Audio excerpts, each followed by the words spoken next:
Mga master, okay lang bang? Huwag niyong skip ang mga ads sa aking mga video kung okay lang mga master. Salamat sa solid na suporta po. Yon, what's up mga masters? Nandito na naman tayo sa panibagong araw, panibagong kabanata na naman ang pagsasama-samahan natin ngayon, guys.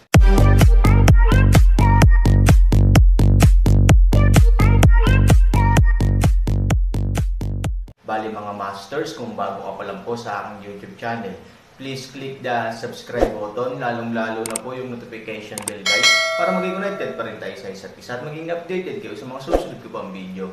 Bali mga masters, bago natin umpisahan ng kwento ay mag-shoutout po muna tayo para sa mga solid nating tagapakinig. Yun na nga mga masters, no? Bali hindi na ito patagalin. In 3, 2, 1, let's go! Hindi mo lang siguro gustong sabihin sa akin ang kasaysayan ng mundo ng Bafang, hindi ito naaayon sa katayuan mo bilang hari ng lahat ng mga sandata, at hindi ka masyadong madaldal. When you show me this, you are just telling me all your memories. Now that the Bafang world is facing such a dilemma, what you are facing is actually the situation I'm facing now. Gusto mong tanungin ako kung paano ko masisira ang sitwasyon, tama. Ang mundong ito ay nilikha ng kanyang dating amo na pango, ngunit dahil sa kasakiman ng tao, ang mundong ito ay malapit ng lumipat sa kaguluhan at maging sa pagkawasak. Ito ay hirap ng kanyang amo, kaya ginamit ni Pangoax ang pamamaraang ito upang tanungin ang kanyang sarili kung ano ang kanyang gagawin kung siya ay naging kanyang Panginoon. Simple lang ang sagot ko, hindi ako kasing lakas at katangi-tangi ng dakilang Diyos na Pango, magagamit ko ang sarili kong kapangyarihan para lumikha ng bagong mundo. Gayunpaman, paprotektahan ko ang kapayapaan ng mundo hanggat maaari. Dudurugin ko ang mga demonyo at ang tatlong pangunahing puwersa. Pag-iisa ko ang mundo, magiging bagong hari, at gagawin itong isang pinag-isang mundo. Ito ang pinakamahusay na paraan na maiisip ni Han Sanchen, upang matuto mula sa mga ninuno sa asol na planeta at i-maximize ang isang sibilisasyon upang ang lahat ng mga pangkat etniko ay magkaisa sa pagkakaisa, anuman ang ikaw at ako. Gusto niyang pasalamatan Yan Zia, ang mahabang kasaysayan, ang mga prinsipyong itinuro sa kanya ng kasaysayan at ang pinakamagandang resulta mula sa pagsasanay. Nang matapos magsalita si Han Sanchen, ang bundok ng pagkain sa kanyang harapan ay biglang naging wala, at ang buong paligid ay naging puting mundo muli. Han Sanchen, nakatayo sa trono ng emperador, ay tila higit sa 10,000 tao, ngunit bago siya umakyat sa trono, tatapakan niya ang mga buto ng 10,000 tao, ikaw ay hindi sapat na malamig ang dugo at hindi mo ito magagawa sa iyong sarili, alam mo ba? Ang taong lumikha ng isang dinastiya ay dapat na isang mapagpasyang tao, ang kanyang mga kapatid at mga nasasakupan ay magiging mga patay na kaluluwa ng kanyang espada, at ikaw, Han Sanchen, ay palaging masyadong nagtitiwala at masyadong nagpoprotekta sa iyong mga kapatid, ito ang iyong kalamangan, ngunit ito rin ang iyong kawalan. Ang kalamangan ay mabilis itong makatutulong sa iyo na mangalap ng mga talento at magtatag ng isang maharlikang negosyo, at ang mga prinsipe ay maaaring maging mga hari, ngunit ito ay nakatakdang hindi kapayagan na makamit ang hegemonya at maging isang emperador. May katuturan ang sinabi ng boses na ito, at hindi ito pinabulaanan ni Han Sanchen. Dahil totoo na sa buong kasaysayan ng Yangtze, karamihan sa mga emperador na nagtatag ng dinastiya ay pumatay ng maraming bayani, at kakaunti ang hindi pumatay sa mga bayani, ngunit hindi nila maiiwasang palayain ang kapangyarihang militar ng kanilang mga nasasakupan. Nais niyang isentralisa ang maharlikang kapangyarihan upang ganap na makontrol ang bansa. Ito ang pagkukulang ni Han Sanchen, at alam na alam ito ni Han Sanchen. Gayunpaman, hindi ito magagawa ni Han Sanchen kung hihilingin sa kanya na patayin ang kanyang kapatid para sa kapangyarihan. Kaya, Han Sanchen, ang nararapat para sa iyo ay ang ipagtanggol ang bansa, o ang manirahan sa isang panig at maging Panginoon ng isang panig, ngunit hindi upang makipagkumpetensya para sa mundo at mangibabaw sa mga tao. Ikaw ba si Pangoax? Nakasimangot si Han Sanchen at mahinang sabi. Oo, pwede mo bang sagutin ng diretso ang tanong ko ngayon? Alam ni Han Sanchen na halatang hindi niya maiiwasan ang problemang ito. Theoretically, kaya niyang magsinungaling sa likod ng kanyang konsensya at sabihin kay Pangoax na kaya niya ito. Matapos makuha ang pagsang-ayon ni Pangoax, nakaisip siya ng ibang paraan para mapanatili ang kapatid. Pero hindi ganong klaseng tao si Han Sanchen, hindi niya dayin ang sinuman para sa kanyang makasariling pagnanasa. Kaya ang kanyang sagot ay maaari lamang maging totoo sa kanyang puso. Nang gustong magsalita ni Han Sanchen, muling nagsalita ang boses. What I need to remind you is to think clearly before answering, because this will be related to the recognition issue between you and me. In other words, kung hindi ako nasiyahan sa sagot mo, wala nang relasyon sa pagitan natin, any contact. Sa madaling salita, hindi lang magkakaroon ng future between US, there will not even the unilateral cooperation we had in the past, kung gagamitin mo pa rin ako, lalamunan kita.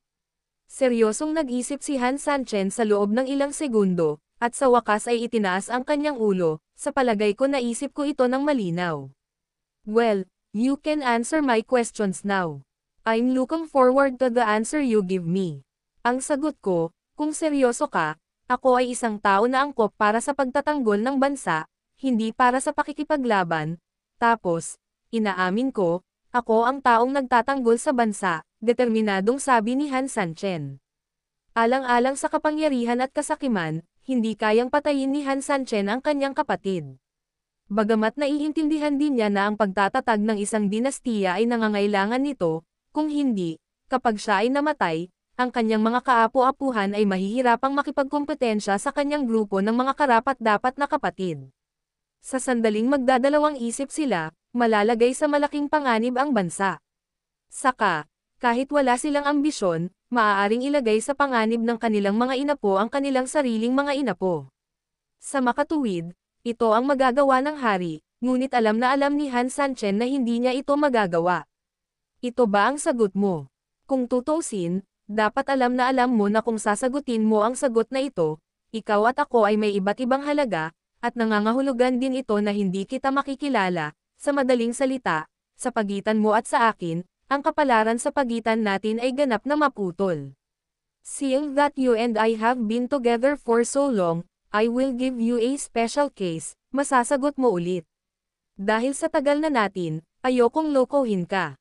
I can give you a satisfactory answer, but what's the point? I lied to you and myself, mariing sabi ni Han Sanchen, so, kahit 1,000 o 10,000 beses mo man akong tanungin, ang sagot ko pa rin, hindi ko ipagtaksilan ang kapatid ko. Walang paraan para magsinungaling, hindi magagawa ni Han Sanchen, at hindi niya magagawa kung hihilingin sa kanya na patayin ang kanyang kapatid, sa makatuwid, kahit na alam niyang haharapin niya ang malubhang kahihinatnan, maaari lamang niyang piliin na tiisin ang sakit at sumuko.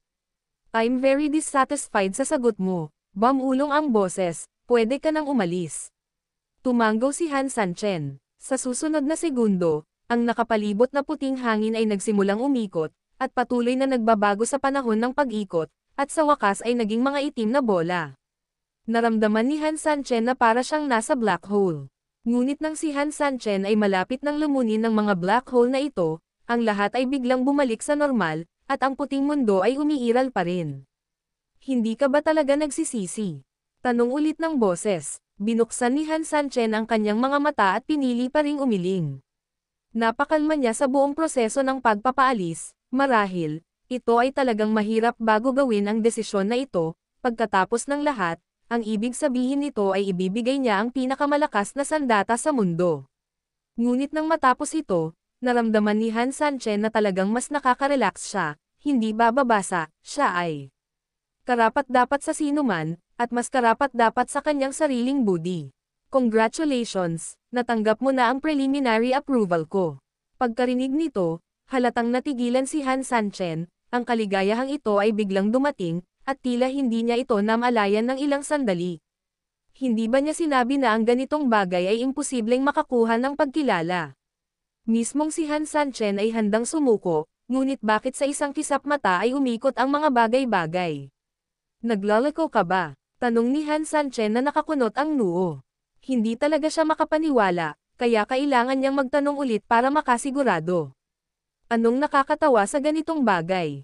Pero malinaw mong sinabi na ikaw at ako ay may maling pananaw, iba ang iniisip natin, at hindi ako ang walang awa na tao, tanong ni Han Sanchen.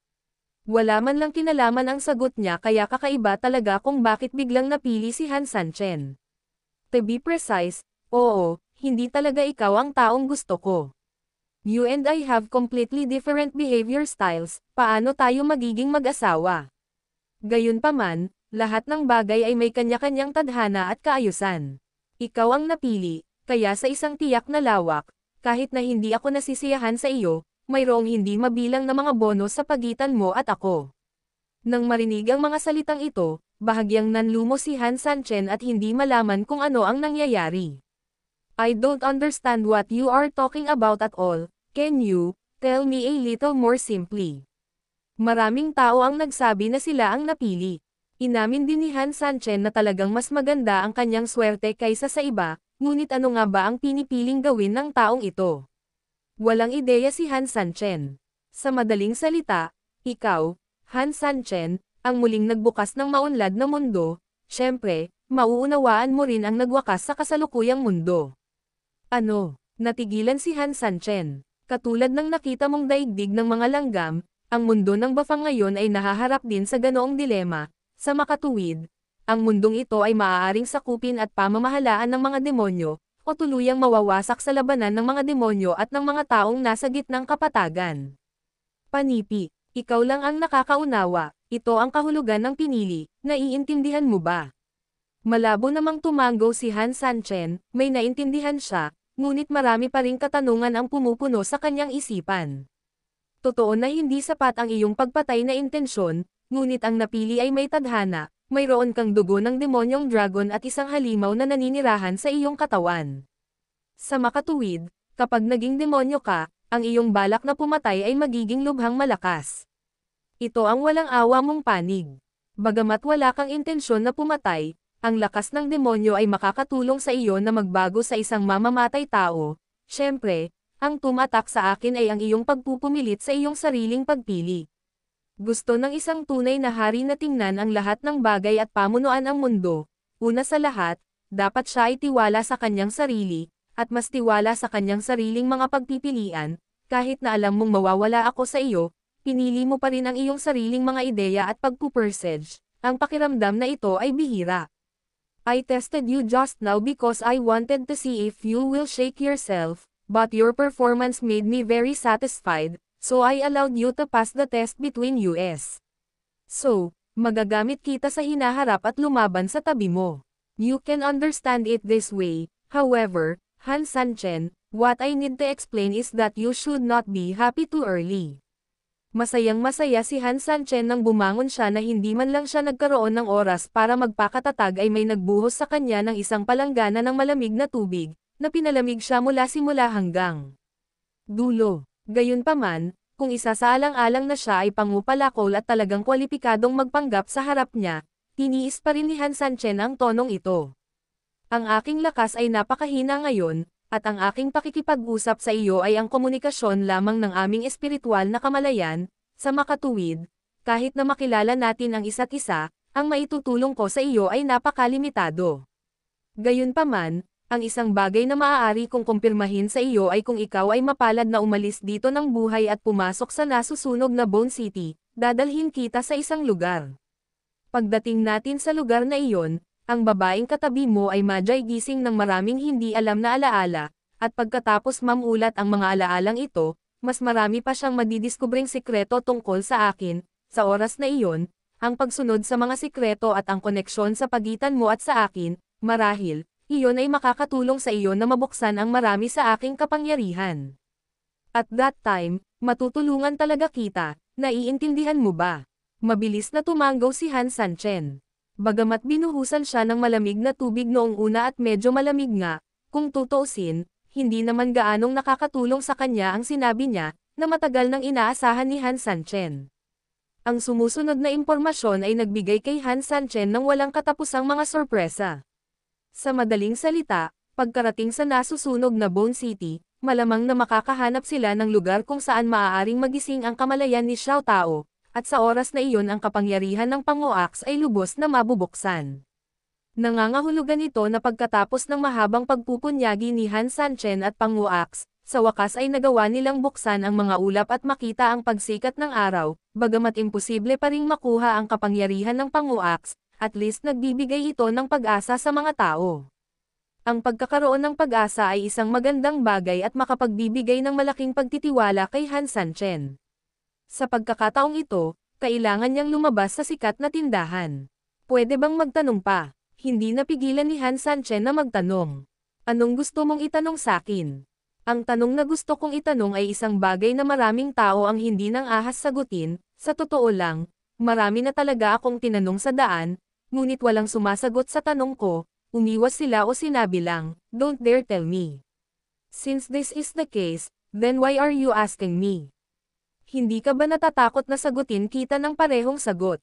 Una, ikaw ay Pangoax, ang hari ng lahat ng sandata, natural, ang iyong pagkakakilanlan ay ganap na naiiba sa iba.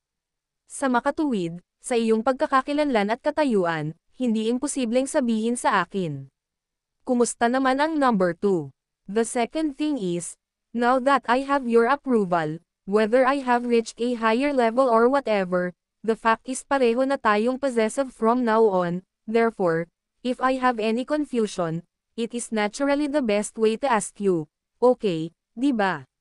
You are quite glib, so, I have to answer now, Yun di na nga ba? mga masters, no? Bali panibagong kabanata na naman yung natapos natin ngayong gabi. Muli, maraming salamat po talaga sa walang sawang suporta po sa aking YouTube channel na talagang inaabangan nyo po ang bawat upload ko po. Bali mga masters, magkita-kita ulit po tayo bukas ng gabi at ngayon po ay magpapaalam po muna tayo.